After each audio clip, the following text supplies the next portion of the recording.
ओम शांति।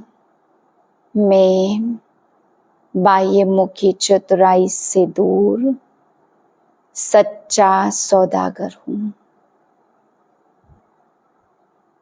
आज का स्वमान, मैं भोलेनाथ का भोला बच्चा हूँ। भोलेनाथ बाप का भोला बच्चा।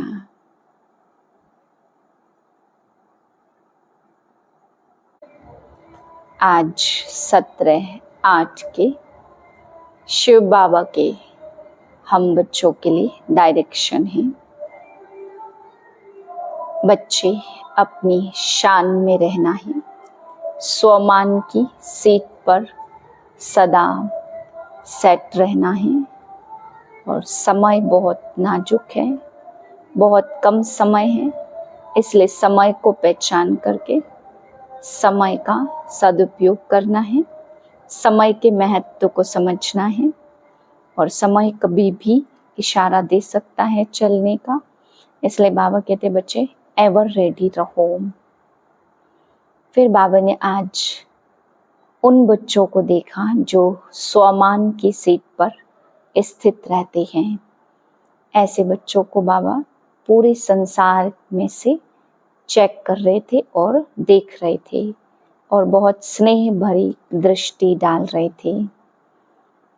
फिर बाबा ने सब बच्चों को पूछा कि बच्चे एवर रेडी हो? स्वमान में तो रहते हो, परंतु क्या सदा रहते हो? बाप दादा पूछते हैं कि सदा स्वमान की सीट है या कभी कभी है। बाप दादा ने देखा कि बहुत सारे बच्चे हैं स्वमान की सीट पर तो रहते हैं, परंतु एकाग्रता की बहुत कमी है, एकाग्र नहीं है। थोड़े समय एकाग्र होते हैं लेकिन बहुत समय तक एकाग्र नहीं हो पाते।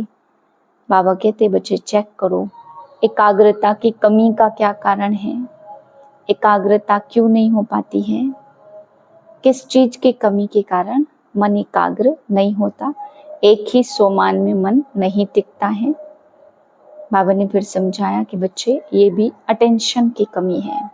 अगर आप अटेंशन देंगे तो एकाग्र रहेंगे और एकाग्रता की स्थिति बहुत अच्छी हो जाएगी। बाबा आज समझाते बच्चे तुम सब बच्चों का पहला स्वमान है, डायरेक्ट परमात्मा बाप के बच्चे बने हो। डायरेक्ट भगवान ने तुम्हें कोने कोने से चुना है। तो डायरेक्ट बाप के बच्चे बनना कोई छोटी मोटी बात नहीं है। कई आत्माओं में से, कई करोड़ों में से आप बच्चों को चुना, अपना बनाया। इसलिए आप बच्चों को सदा इस बात का नशा रहना चाहिए। तो बाबा ने पूछा बच्चे नशा रहता है? स्वमान की सीट पर सदा रहते हो? इस सारे संसार में कोई बड़े बड़े तख्त पर बैठते हैं, कोई कहाँ बैठते हैं, पर बाबा कहते हैं परमात्म दिल तख्त आप करोड़ों में कोई में भी कोई बच्चों को प्राप्त होता। सबको ये परमात्म तख्त प्राप्त नहीं होता है। परमात्म प्यार का दिल तख्त आप थोड़े से बच्चों को मिलता है।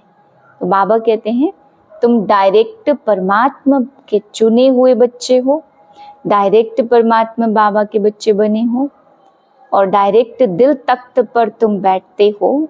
तो इतना नशा है। उदाहरण मूर्त, आधार मूर्त, पूर्वज और पूज्य। बाबा कहते हैं इतनी ऊंची स्थिति के स्वमान बाप दादा ने आप बच्चों को दिए हैं। तो क्या इन स्वमानों को याद करके नशा चढ़ता है? और नशा चढ़ता भी है तो बाबा पूछते सदा नशा रहता है? संसार की उद्धार मूर्त आत्मा, आधार मूर्त आत्मा को कैसा होना चाहिए चेक करना है। अगर आधार ही हिल गया तो सारे संसार का क्या होगा? तो फिर बाबा समझाते बच्चे बहुत बड़ा तख्त आप बच्चों को मिला है। पहले स्वमान को याद करो और भगवान के दिल तख्त पर बैठो। बाबा कहते जो लास्ट नंबर का भी बाबा का बच्चा है उसको भी बाबा ब्राह्मण सो फरिश्ता, फरिश्ता सो देवता स्वरूप में देखते हैं। उसके लिए भी बाबा के पास कोई छोटा मोटा सोमान नहीं है। फरिश्ता सो देवता, भले लास्ट नंबर है लेकिन फरिश्ता तो बनेगा और फिर देवता भी बनेगा। तो बाबा कहते हैं उसका स्वमान भी बहुत बड़ा स्वमान है। इसलिए स्वमान कम होता है देह अभिमान में आने के कारण। बाबा कहते स्वमान का नशा, स्वमान को याद करके उस एकाग्रता में रहना वो अलग चीज है, और देह अभिमान में आ जाना, स्वमान को ही भूल जाना, फिर वह देह अभिमान ला देता। इसलिए बाबा कहते स्वमान में रहेंगे तो देह अभिमान समाप्त हो जाएगा। फिर बाबा ने कहा बच्चे अपनी स्थिति चेक करो, आप पूर्वज हो, पूज्य हो, आधार मूर्त हो। अगर संसार की आत्माओं के सामने कोई भी बातों में आप ही हलचल में आएंगे तो संसार का क्या होगा। हलचल वाली आत्मा अगर नींव ही हलचल में आ जाए तो पूरी बिल्डिंग का क्या होगा। तो बाबा कहते बच्चे आधार मूर्त तो हलचल में भी सदा अचल रहते हैं। अगर कुछ भी बात आती है तो अपने आप को अटेंशन खिंचवाओ कि इतने ऊंचे ऊंचे टाइटल और मैं आत्मा कितनी छोटी बात से हलचल में आ रही हूँ। तो बाबा कहते हैं आधार कभी भी हिलता नहीं है। अगर आधार हिल गया तो सब कुछ हिल जाएगा। ऐसा स्वयं को याद दिलाओ और चेक करो क्या मैं आधार मूर्त, उद्धार मूर्त हलचल में हिलता हूँ या एकाग्र होता हूँ। फिर बाबा ने बताया बच्चे मेरा बाबा तो मान लिया है ना। जब मेरा बाबा मान लिया, जान लिया, उसके बन गए, तो बाबा कहते यह बहुत बड़ी चाबी है, बहुत बड़ी प्राप्ति का खजाना है मेरा बाबा। तो बाबा कहते हैं थोड़ों ने माना या सब ने मान लिया है मेरा बाबा। तो जब मेरा बाबा कह दिया तो बाप के बन गए ना। तो फिर बाबा कहते अगर बन गए हो तो सदा शब्द को अंडरलाइन करो। हर स्वमान में सदा, सदा ही स्थिति एकाग्र होती तो है परंतु सदा रहे। यह सदा शब्द बाबा कहते हैं अंडरलाइन करना है। फिर बाबा आज समझाते बच्चे तुम बालक सो मालिक हो, सारे खजानों का मालिक बाबा ने तुम्हें बनाया। इतना अखुट, इतना अखंड खजाना कोई भी दे नहीं सकता। बाबा कहते तुम्हें सर्व खजानों के बालक, सर्व खजानों का मालिक बनाया। बाप के बालक बने तो मालिक भी बने। तो बाबा कहते हैं इतना अखुट खजाना और कोई किसी को दे नहीं सकता।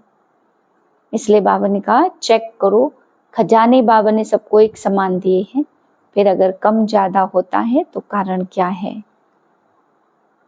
फिर बाबा समझाते हैं आज तुम ब्रह्मा कुमार कुमारी हो, और बाबा कहते हैं शिव कुमार कुमारी हो या ब्रह्मा कुमार कुमारी हो। मेरा बाबा कहा तो ब्रह्मा के बच्चे बने या शिव बाबा के बच्चे। फिर बाबा कहते अगर दोनों हो तो फिर तो डबल हो गए ना, तो डबल जवाबदारी हो गई, डबल बंध गए ना। शिव बाबा से भी बंध गए और ब्रह्मा बाबा से भी बंध गए। तो जब डबल बंध गए तो बाबा कहते इस बंधन से कोई निकल नहीं सकता, फिर जिम्मेवारी भी डबल बन जाती है ना। फिर बाबा समझा रहे कि अनहद शब्द पाना था सो पा लिया। इसी स्थिति में सदा ही स्थित रहना है। यही अनहद शब्द सब कुछ प्राप्त करा देता है। कर लेंगे, देखेंगे, सोचेंगे, बाबा ने कहा यह शब्द शब्दों को छोड़ करके पाना था सो पा लिया। इसी स्थिति में सदा रहना है। फिर बाबा आज पांडवों से पूछ रहे हैं पांडव जिम्मेवारी का ताज धारण किया है या भारी लगता है, डर तो नहीं लगता जिम्मेवारी का ताज लेने में। बाबा कहते जिम्मेवारी का ताज लिया है तो चेक करो लाइट का ताज है। वैसे तो बाप लाइट का ताज देते हैं, हल्का है, कोई भारीपन नहीं है। जिम्मेवारी ली माना सदा के लिए हल्के हो गए, परंतु चेक करो भारी तो नहीं होते हो। तो बाबा कहते हैं कि लाइट का ताज पहना है, जिम्मेवारी का ताज पहना है तो सदा ही हल्के रहेंगे। फिर बाबा आज समझा रहे कि बच्चे स्वयं के स्वमान की सीट भी देखो और साथ साथ समय के महत्व को भी जानो। बाबा कहते आप बच्चे समय के महत्व में सोचेंगे कि भी 10 साल पढ़े, भी 20 साल पढ़े, भी इतने साल पढ़े। बाबा कहते बच्चे अचानक शरीर का मौत कब आ जाए कुछ पता है? इसलिए विनाश को नहीं देखो, शरीर का विनाश कब हो ये देखो। इसलिए बाबा कहते बच्चे बहुत सारे ब्राह्मण जा रहे हैं, बहुत सारे ब्राह्मणों का भोग लगता है, अचानक ही किसी भी आयु में चले जाते हैं। इतने सारी आत्माएं अभी जा रही हैं, तो हम कब चले जाएं कोई गारंटी है? इसलिए विनाश को नहीं देखो, शरीर के विनाश की सोचो, उससे पहले ही एवर रेडी रहो। फिर बाबा आज समझा रहे संगम युग है डबल फल प्राप्त करने का। डबल फल प्राप्त करने के लिए डबल बीज बोने का समय। एक तो इस समय श्रेष्ठ प्राप्ति प्रत्यक्ष फल मिलता, दूसरा बाबा कहते हैं पूज्य स्वरूप का भी यहीं से हमारी स्थिति बनती है। इसलिए बाबा कहते हैं कुछ जन्म तो प्राप्ति प्रारब्ध है और कुछ जन्म फिर पूज्य पद भी यहीं की तपस्या के आधार पर प्राप्त होता है। तो संगम युग बहुत काल तक के प्राप्ति का बीज बोने का समय है, इसलिए इसके समय के महत्व को समझना है और समय के महत्व को समझ करके सदा एवर रेडी रहना है। फिर बाबा आज समझा रहे हैं कि विनाश तो कहते हो, लेकिन अपना विनाश कब हो जाए उसको देखो। कितने साल पड़े हैं इस पर ध्यान मत दो। फिर बाबा आज समझाते कि बच्चे कितनी बड़ी गिफ्ट आप बच्चों को देता हूँ, हथेली पर बहिष्ठ। क्या ऐसी गिफ्ट कोई ला सकता है? इतनी बड़ी गिफ्ट हथेली में कोई ला सकता है? बाप तुम्हारे लिए कितनी बड़ी गिफ्ट लाते हैं। इसलिए बाबा ने कहा बच्चे समय के महत्व को समझ करके कब कब नहीं करो, कर लेंगे हो जाएंगे देखेंगे नहीं। कब शब्द है आलस्य का, और बाबा कहते हैं अब शब्द है तुरंत दान महापुण्य। इसलिए सदा कब कब ना कह के अब करेंगे, अभी तुरंत करना है तो महापुण्य जमा हो जाएगा।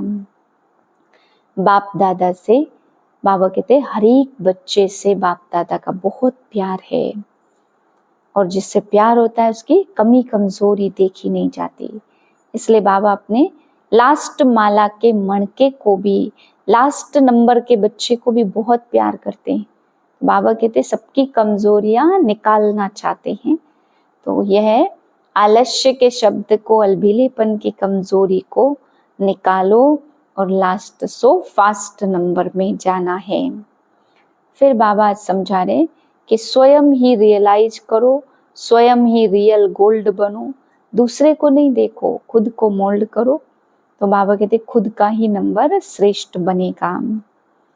फिर बाबा आज समझा रहे कि बच्चे तुम्हें ब्रह्मा बाप से प्यार है, तो अगर ब्रह्मा बाप से प्यार है, मेरा बाबा कह लिया, तो बाबा कहते हैं कि प्यार की निशानी है सदा ही एक वायदा सब निभाएंगे, साथ रहेंगे, साथ चलेंगे और साथ ही राज्य में आएंगे।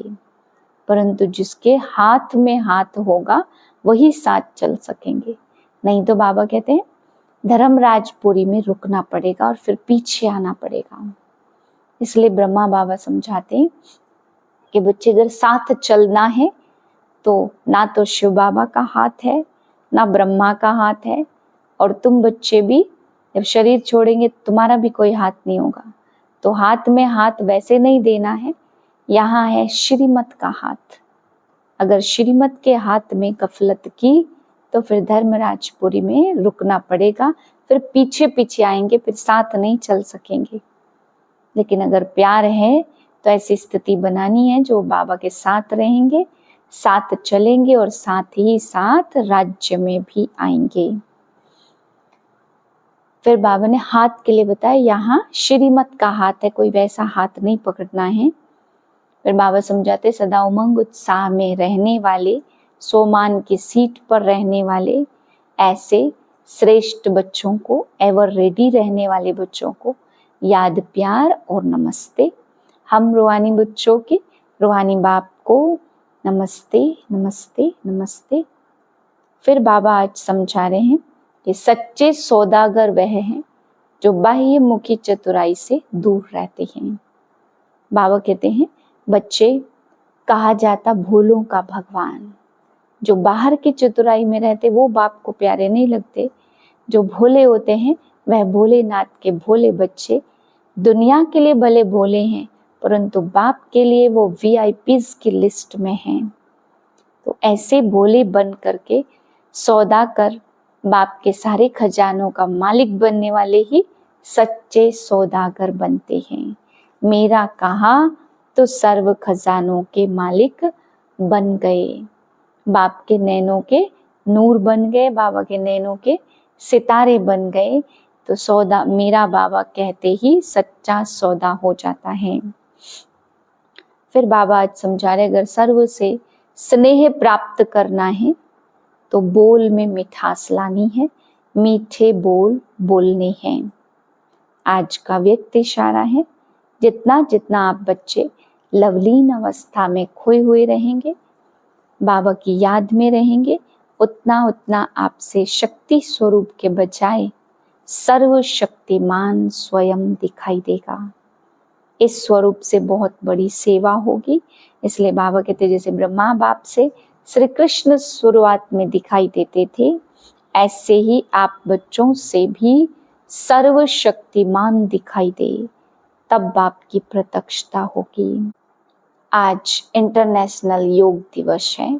सभी शाम को 6:30 से 7:30 बजे तक पूर्वजपन की स्थिति में स्थित होकर कल्प वृक्ष की जड़ों में बैठ करके सारे वृक्ष को सकाश देंगे।